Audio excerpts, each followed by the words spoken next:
Now let's read Genesis 31, 1 through to 32, verse 2. Jacob heard that Laban's sons were saying, Jacob has taken everything our father owned and has gained all this wealth from what belongs to our father. And Jacob noticed that Laban's attitude towards him was not what it had been.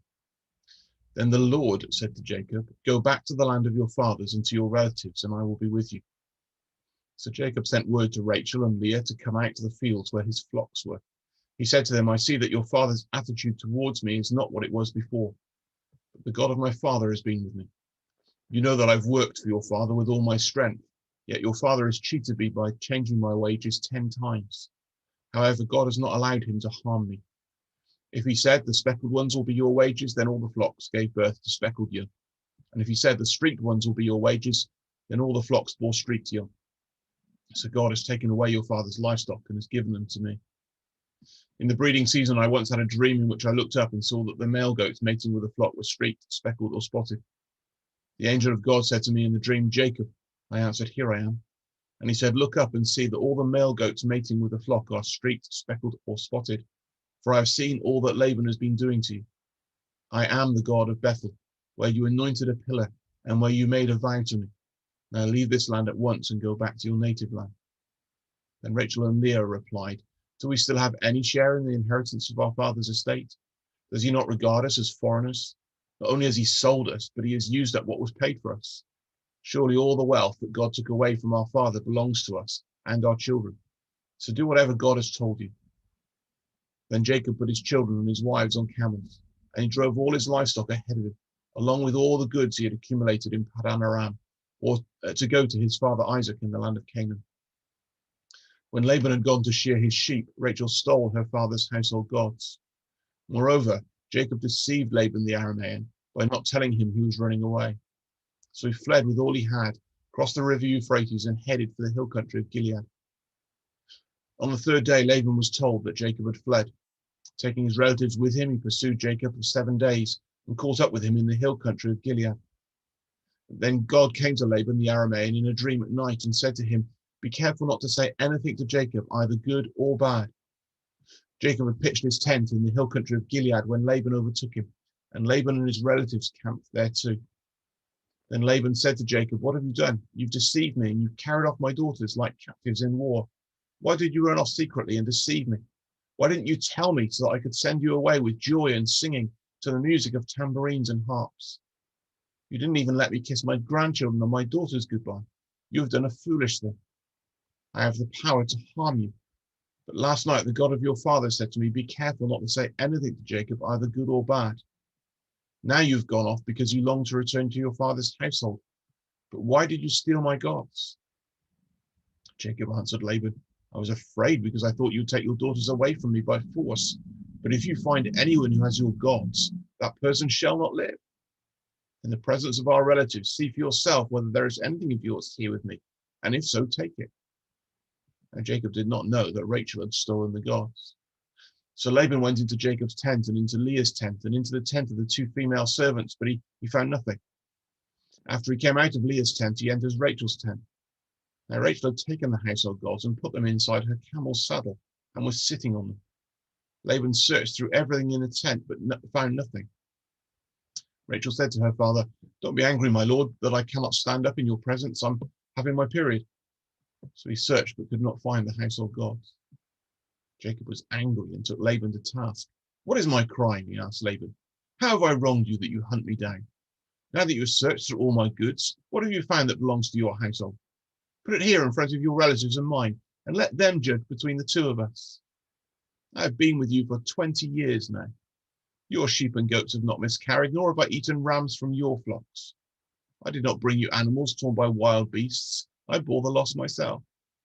And you demanded payment from me for whatever was stolen by day or night. This was my situation. The heat consumed me in the daytime, and the cold at night, and sleep fled from my eyes. It was like this for the 20 years I was in your household.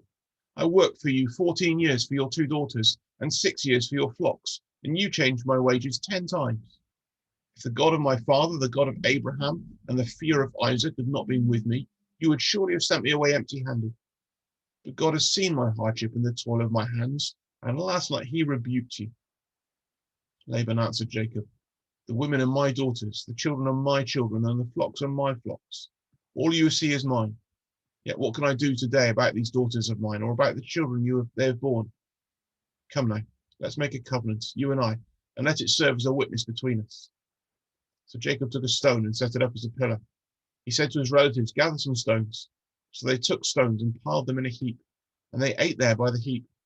Laban called it Jegar Sahadutha, and Jacob called it Galeed.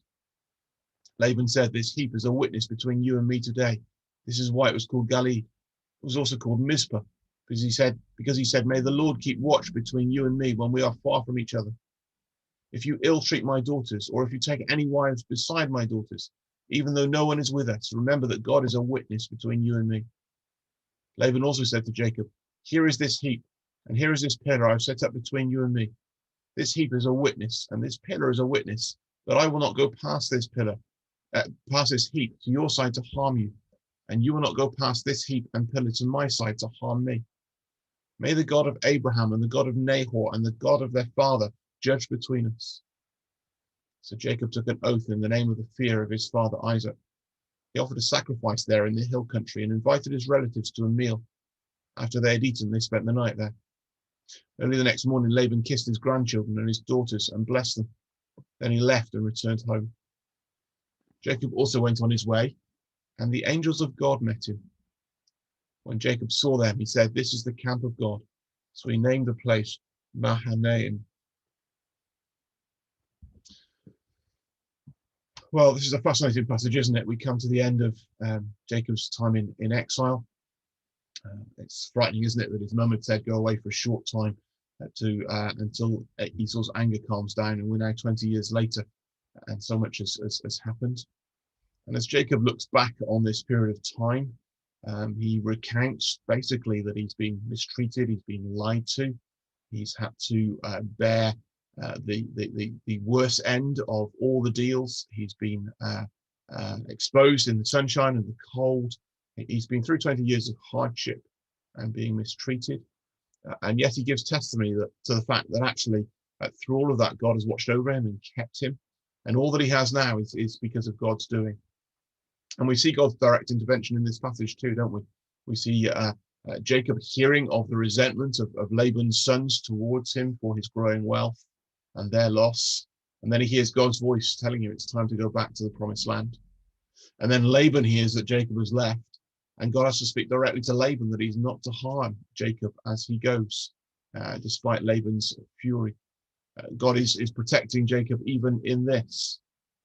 And I think what I find perhaps most striking is that as God tells Jacob to go, rather than being honest and going to Laban and explaining why he's going, he deceives him. He deliberately slips off when Laban's not looking, in the hope that he can get away with just disappearing and avoiding Laban's wrath. He doesn't trust God to do the right thing, having had the command of God. And so we still see there's something of the deceiver in Jacob. There's still something about him. Although he's put 20 years of hard labor in, although he's been faithful through that time, that deceit is not entirely gone yet. We'll see changes yet to come, but there's still part of it here. His character's still being worked on. And yet the Lord provides and guards even in this period. It is just fascinating seeing God speak and the fear of the Lord and the testimony of God's sovereignty, and then Rachel sitting on the household gods, claiming she's got her time of the month and she can't get up. She's clearly not stolen them out of respect for them, otherwise she wouldn't be sitting on them.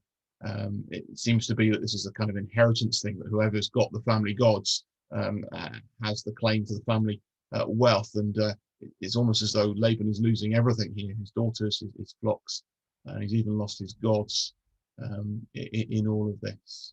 So the Lord looms large in his faithfulness to his promises, and yet again we see something of Jacob's failures, even at this late stage, despite the lessons he's learned, and the Lord's ongoing faithfulness. And that's just such an encouraging lesson for us today, isn't it? That as the Lord is changing us, as we are growing in grace, as we are learning to live in a hostile world and seeking to be faithful, even in our slip-ups, even in the things we get wrong. God is overseeing and God is working for his glory and for the good of his people. So I just encourage you with these words this morning. Look to the Lord for his faithfulness. Seek to learn, seek to live as would be pleasing to him. Let's not engage in deceit and manipulation, as we continue to see from the life of Jacob. Let's strive for honesty and openness, but ultimately let's trust God. And let's remind ourselves again that while we're in this world of sin, we're not at home. We will suffer mistreatment and ill effects and difficulty, and hard labor, but the Lord is faithfully watching over us and leading us home, and of that we can be certain.